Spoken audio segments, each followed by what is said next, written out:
Hello, good afternoon, Eagle Scholars. So I'm back. I want to review lesson 4-5, the problem of the day.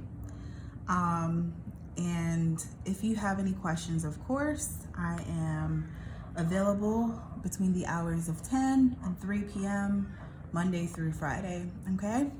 All right, so for the first question, it says find the missing length indicated. Leave your answer in the simplest radical form. So as you can see, I already did all of the steps here, but let me just walk you through what I did. All right, so since I saw that the altitude was given already and we needed to find part of the hypotenuse here, which is x, I knew that I was using that L shape. Remember that L shape goes from here over here and then down and then there. And that shape helps you remember what kind of proportion to set up. So your proportion will be x over 12 is equal to 12 over 16. And this is just a geometric mean. When you cross multiply, you get 16x is equal to 144. And in order to solve for x, you divide by 16 on both sides, and x is 9. So that's the answer, x is equal to 9. Now for the second one, it requires a little bit more work. I did it the longer way, but I'll show you how to get it in a more simpler way, okay? So for this one, it's asking you to find the whole value of the hypotenuse x. The way I did it is in two parts. So since we learned the Pythagorean theorem already, I looked at this triangle, this right triangle alone, and I got the length of the hypotenuse first. And then once I got that piece of information, then I set up my proportion using the half moon shape in order to find the length of the entire hypotenuse of the whole right triangle. So again, the steps that I used was the Pythagorean theorem first, and then the half moon shape to get the value of the hypotenuse. So again, Pythagorean theorem, the formula is a squared plus b squared is equal to c squared. This is the legs, so I got 48 squared plus 64 squared is equal to h squared. I just put in any variable there. And then when I did it, I got 6,400 is equal to h squared. So h is equal to 80. So this length of this hypotenuse here, right here, is 80. Then once I got that value, I knew that I can use the half moon shape in order to get the full length of the hypotenuse of the entire right triangle. So then I set up my equation. Remember, it goes from this over this side, and then this side over here. So I got, excuse me, x over 80 is equal to 80 over 64, and then it became 64x is equal to 6,400, therefore x is equal to 100. And that's how I got the whole length of the hypotenuse, which is equal to 100.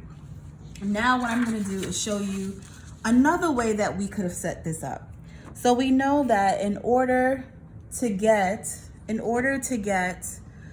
this full length of this hypotenuse here, I would have to subtract this length here from this in order to get this length right here. So let's call that h, right? So my proportion will be this whole length over this is equal to this over this, okay? I can do it that way, right? Or there's another way. I could use the L shape, right? So I would use the L shape, right? So this would become x minus 64, which will give me this length, h, right? I'm just gonna put h. Well, you know what? Let's just say that this is h, right? Over 48 is equal to 48 over 64. This actually is a lot more simpler because I'm doing the L shape here. So in order to get this value, I have to subtract this from this to get this, and then I'll do the L shape. All right, so we get 48 times 48, which gives us 2,304. is equal to 64 parentheses x minus 64. So we end up getting 2,304 is equal to 64x minus, excuse me, 4096.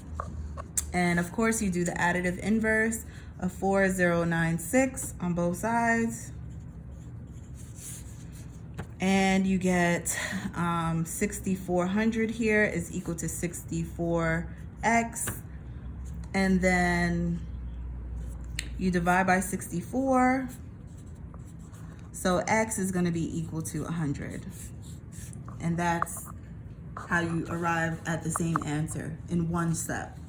So for those people who are my thinkers, who want to use multiple standards and use different topics such as Pythagorean theorem and similar right triangles, you can use it this way. And this way is another just simpler way of getting your answer as well. All right. So moving on to the second question. It says, find the value of x. So here is sort of kind of similar to this, but instead of us finding the whole length of the hypotenuse here, they're asking us just to find part of the hypotenuse, which is x here. Now, I know I'm going to use the half moon because it's just easier, and you tend to know these things based on what the given information is, right? So they didn't give us anything with the altitude, so I know I'm not going to use the L shape. What they gave me was the legs. So I'm going to use that information and use the half moon here. So let me just write that at the side, that I'm using the half moon strategy, right?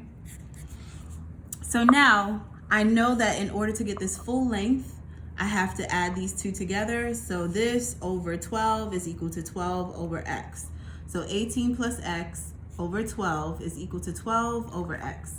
So when I cross multiply, I get x parentheses x plus 18 is equal to 144. And look what's happening here. This is turning into a polynomial, right? Or a trinomial, I should say. And then we have to do the additive inverse of 144 on both sides. So look, this turns into my trinomial. And just a refresher from Algebra 1, a trinomial is basically an equation with three parts, right? So we have our quadratic here, right? We have a linear term and then our number, and we set that equal to 0. So in order to get this, or to solve for x, we need to basically turn it into a binomial, which is like factoring it, right? And we have to look for two numbers that when we multiply it, it'll give us 144. And then when we add them together, it will give us 18, right? So the two numbers we found was 24 and -6. So now once you have factored this trinomial, right, you solve for x. So this becomes x is equal to -24, and this one becomes x is equal to 6. Now let's look at the rationale. When we're looking at the length of sides of a triangle or any figure in geometry, can our length be a negative number? No, it cannot. Even here, if you put -24 in here, this proportion, you will get an error because that is, we can't do that in geometry, right? Well, technically we can put a negative number in there, but this number will just, it won't make sense because we can't get a negative length of a side. Okay, so we're gonna reject -24. So our answer here is going to be x is equal to 6, okay? X is going to be equal to 6, all right? And that's our answer. Excuse me. Last but not least, here we have this triangle here, and they're asking us to find the missing values of the variables here. So we have the variable u, v, and w. What I recommend you do is separate each of these variables of how you're going to solve for that variable, and also which strategy you're going to use. So I started off with u, And in order to find u, I knew that I was going to use the L shape because look, they gave us the altitude, right? So I will be doing this over this is equal to this again over that. So it'll be 3 over 9 is equal to 9 over u. When you cross multiply, you get 3u is equal to 81, and solve for u is going to be 27. So that's the value there. Now, in order to get v, I will have to use the half moon, which I also use for w. So in order to get v, again, since this is 27, I knew I had to add this together to get 30. So 27 plus 3 is equal to 30. So I got 30 over v, half moon, is equal to v over 3, right? And I got v squared is equal to 90. The square root of 90, that gives us a decimal, so we know we have to simplify that radical. So you got radical 9 times radical 10, which ends up giving us 3 radical 10. The last one, again, we're trying to find w. Again, this is going to be 30 over w is equal to w over 27. We get w squared is equal to 810. So again, we have to simplify that radical, 81 times 10, which gives us 9 radical 10. So these are all of your values. Excuse me. All right, so now for the opening exercise. I really loved this exercise because it just shows you how to work with perfect squares. What are perfect squares? Well, we know what perfect squares are, right? A number that we can multiply by itself becomes a perfect square, all right? So just a reminder on your TI-84 calculators, how do we get a list of perfect squares? You type in y equals, let me just clear this in my screen, and then you punch in x squared, and then hit graph. So you should get a parabola. Once you get the parabola, hit second function graph, and this is your list of perfect squares, okay? All of your perfect squares is under the y1 column, okay? So now, the opening exercise basically said, the squares below fit into groups of 3 to satisfy the following. The area of square number 1 plus the area of square number 2 is equal to the area of square number 3. Okay, so after fishing these various squares, right, I noticed that the area, how do we find the area of a square? Side times side, or length times width, right? So this will be 2 times 2, which gives us 4. 4 times 4, which gives us 16. 6 times 6, which gives us 36. So that's one group, right? Well, we can say that's one group for now. And then we got 10 times 10, which gives us 100. 1.5 times 1.5 gives us 2.25. 5 times 5, 25. 8 times 8, 64. 2.5 times 2.5, 6.25. And 3 times 3 is 9. Now, when we add these together, it must be equal to one of the squares. So the first group is 2 squared plus 1.5 squared, right, is equal to 2.5 squared. So that's group 1. So let me just check it off here. This one and this one is equal to this one. All right. And then the second group will be 4 squared. Let me just put an X next to it so you guys know how to tell the difference. 4 squared plus 3 squared, which is here, is equal to 5 squared, all right? And then the last group 3 is 6 squared. Let me put a circle next to it. Plus 8 squared is equal to 10 squared right here, all right? So when you add this area of the squares, right, it should be equal to another perfect square, all right? So your result should be the sum of the area of the squares are equal to another perfect square. And how do we know this? Well, you just calculate it in the calculator, which led us into the lesson that you should have completed already, on Pythagorean theorem, which is basically a squared plus b squared is equal to c squared. Okay?